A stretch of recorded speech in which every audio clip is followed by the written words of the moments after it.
Hi guys, welcome back. तो चलिए हम लोग कंटिन्यू करते हैं अपने लूडो 3.0 ट्यूटोरियल को। और लास्ट टाइम हम लोगों ने डाइस बनाया था, उसके अकॉर्डिंग प्लेयर्स के मूवमेंट देखे थे। इसमें अभी एक दो प्रॉब्लम्स हैं, मैं उनको आपको आज दिखाता हूँ, फिर उनको सॉल्व करके भी देखेंगे कि क्या प्रॉब्लम्स है अभी प्लेयर मूवमेंट में। बेसिकली यहाँ पे अगर मैं रन करूँ तो होगा यूँ कि यहाँ से प्लेयर मूव करना शुरू करेगा और ऐसे ऐसे आते आते आते थे यहाँ पे पहुँचेगा।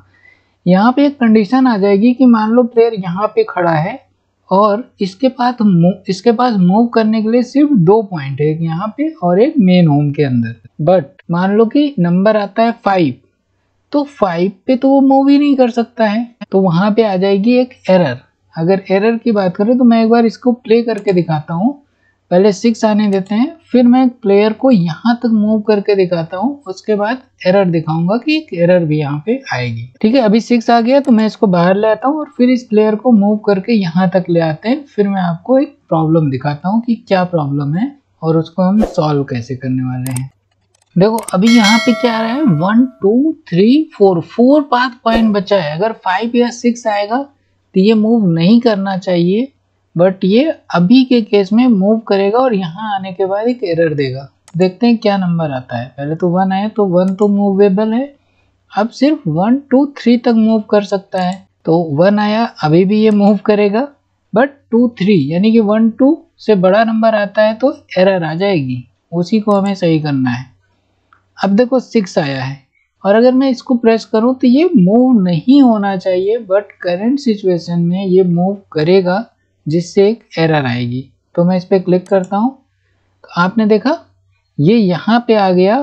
उसके बाद यहाँ पे एक एरर आता है कि index out range exception, index was outside the boundary of the array. That means इसके पास ये 6 पॉइंट तक मूव करने की कोशिश किया, बट इसके पास तो पाथ ही नहीं था, जिसकी वजह से एरर आ गई। तो इसी प्रॉब्लम को सॉल्व करेंगे और आइए देखते हैं हम लोग कैसे कर सकते हैं। तो मैं इसको मिनिमाइज कर रहा हूँ, देन हम स्क्रिप्ट पे आएंगे और हमारे पास स्क्रिप्ट कौन सी है, प्लेयर स्क्रिप्ट। प्लेयर पीस पे ही सारा मूवमेंट हो रहा है, तो इसको ओपन करते हैं और देखते हैं क्या सेटिंग्स कर सकते हैं। ठीक है, तो यहाँ पे हमारा प्लेयर मूव कर रहा है और यहाँ पे जब भी मूवमेंट हो रहा है तो इसके पहले अगर हम चेक कर लें कि क्या जो आप ट्राई कर रहे हो मूव करने के लिए वहाँ पे कोई पाथ अवेलेबल भी है या नहीं है, तो हमें पाथ अवेलेबिलिटी को चेक करना पड़ेगा। अगर पाथ अवेलेबल होगा तभी प्लेयर मूव करेगा, अदरवाइज प्लेयर नहीं मूव करना चाहिए। तो इस चीज़ को बनाने के लिए सिंपली इसके बाहर एक मेथड और बनाते हैं जिसका नाम देंगे is path point available to move. तो वो हो जाता है, सिंपली आप एक बूलियन टाइप का मेथड बना लें जिसको लिख देते हैं इज। तो यहाँ पे हमने एक मेथड बनाया is path point available to move और ये बूलियन है तो एक रिटर्न टाइप डिमांड करेगा। तो कुछ करेंगे उसके पहले यहाँ पे कुछ डेटा भी हमको चाहिए, तो वो डेटा भी यहाँ पे असाइन करते हैं। तो पहला चाहिए एक इंट नंबर चाहिए। कौन सा नंबर चाहिए, number of steps to move, कि भाई कितने स्टेप आप मूव करना चाहते हो, जिसके लिए मुझे चेक करना है कि क्या ये अवेलेबल भी है कि नहीं है। तो यहाँ पे हम दे देंगे number of steps to move. तो एक ये हमें चाहिए होगा और दूसरा कितने स्टेप ये प्लेयर ऑलरेडी मूव कर चुका है वो भी बता दो, ताकि हम चेक कर सके कि आप जितना मूव कर लिए हैं उसके बाद अवेलेबल है कि नहीं है।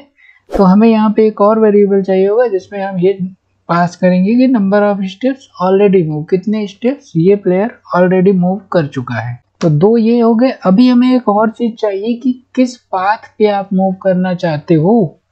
पाथ भी हमें देना पड़ेगा कि मान लो कि रेड पाथ है, ब्लू पाथ है, तो जो भी प्लेयर मूव कर रहा है उसका पाथ क्या है और उस पाथ पे पर्टिकुलर उस पाथ पे पाथ की अवेलेबिलिटी है आगे मूव करने के लिए कि नहीं है।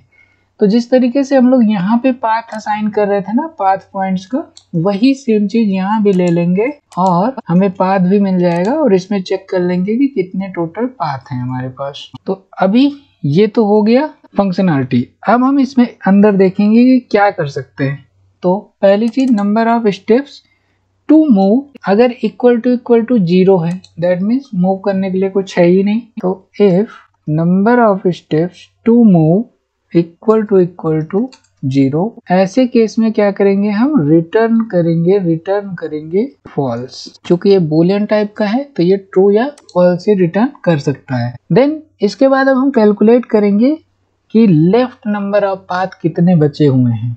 तो एक इंटीजर लेंगे और यहाँ पे चेक करेंगे लेफ्ट नंबर ऑफ पाथ, कितने पाथ अवेलेबल हैं आगे मूव करने के लिए। तो ये कैसे निकाल सकते हैं, जो ये हमारा पाथ पेरेंट है, पाथ पेरेंट डॉट लेंथ, अगर हम इसकी टोटल लेंथ निकाल लें और इसमें से ऑलरेडी मूव, ये जो हमारे number of steps already move है, इसको माइनस कर दे तो हमें ये पता चल जाएगा कि कितने पाथ आगे अवेलेबल हैं मूव करने के लिए। तो इसको चेक करेंगे कि if number of path greater than or equal to number of steps to move, ये जो number of steps to move है अगर ये इसके बराबर है या इससे बड़ा है तो ऐसी सिचुएशन में हम रिटर्न कर देंगे ट्रू, अदरवाइज ये रिटर्न करेगा फॉल्स कि भाई आगे आपको मूव करने के लिए पाथ अवेलेबल नहीं है। बाकी अगर कोई और मूव करना चाहे तो शायद मूव भी कर सकता है, लेकिन करंट प्लेयर के लिए पाथ अवेलेबल नहीं है। तो यहाँ पे हमने कहा रिटर्न फॉल्स। ठीक है, तो इस मेथड के थ्रू ये चेक हो जाएगा कि पाथ अवेलेबल है या नहीं है आगे मूव करने के लिए।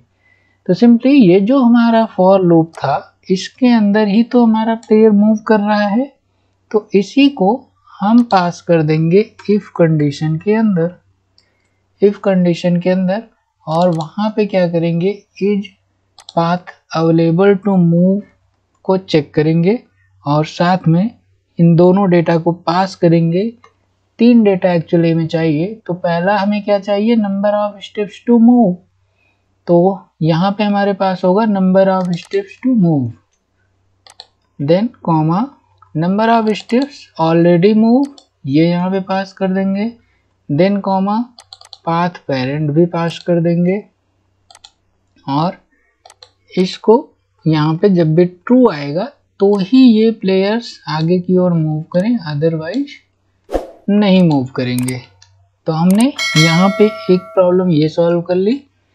लेकिन मान लो कि अगर प्लेयर मूव नहीं करते हैं तो भी ये वाले कोड रन कर जाएंगे और ये नंबर ऑफ स्टेप्स मूव को 0 कर देंगे, ऑलरेडी मूव को बढ़ा देंगे, जो कि हमारे गेम के लिए गलत हो जाएगा।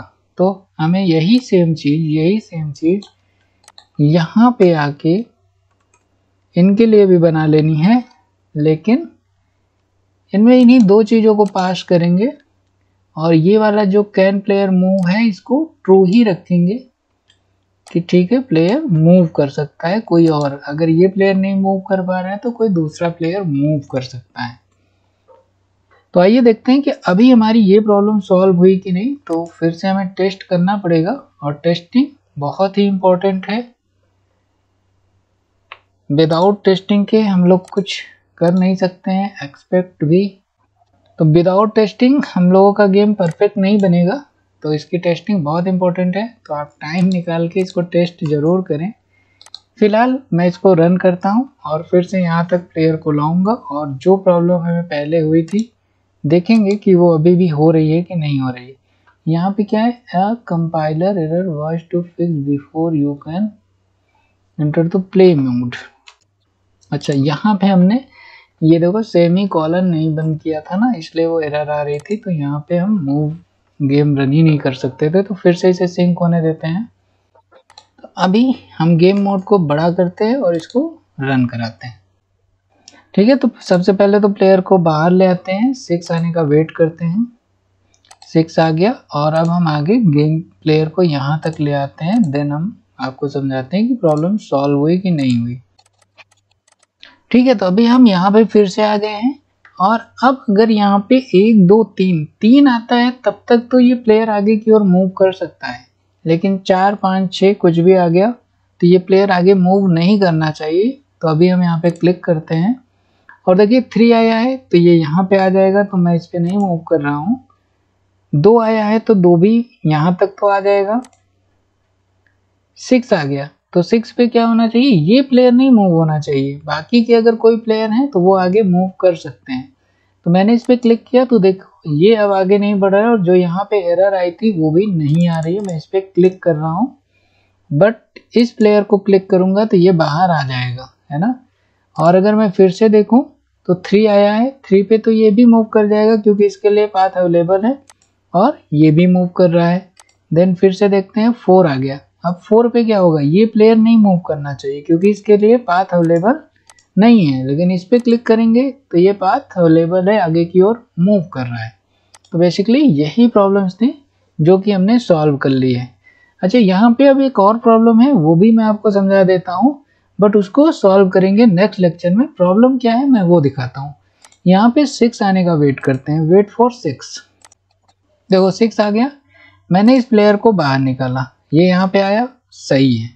देन फिर से हम 6 आने का वेट करते हैं, फिर से 6 आ गया, और मैं अगर इस प्लेयर को बाहर निकालूंगा तो ये बाहर आया और ऐसा लग रहा है कि गायब हो गया, है ना।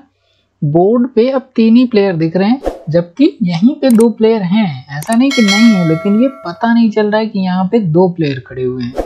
तो ऐसा होना चाहिए कि जब भी 2 प्लेयर आए तो इनके बीच में थोड़ा सा स्पेसिंग हो जाए, डिफ्रेंशिएशन हो, ताकि दिखता रहे कि हाँ यहाँ पे 2 प्लेयर हैं।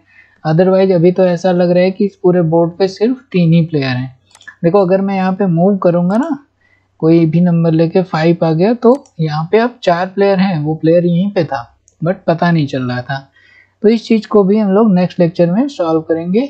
आज के लिए बस इतना ही रखते हैं, मिलते हैं नेक्स्ट लेक्चर में। Thanks for watching, keep learning guys.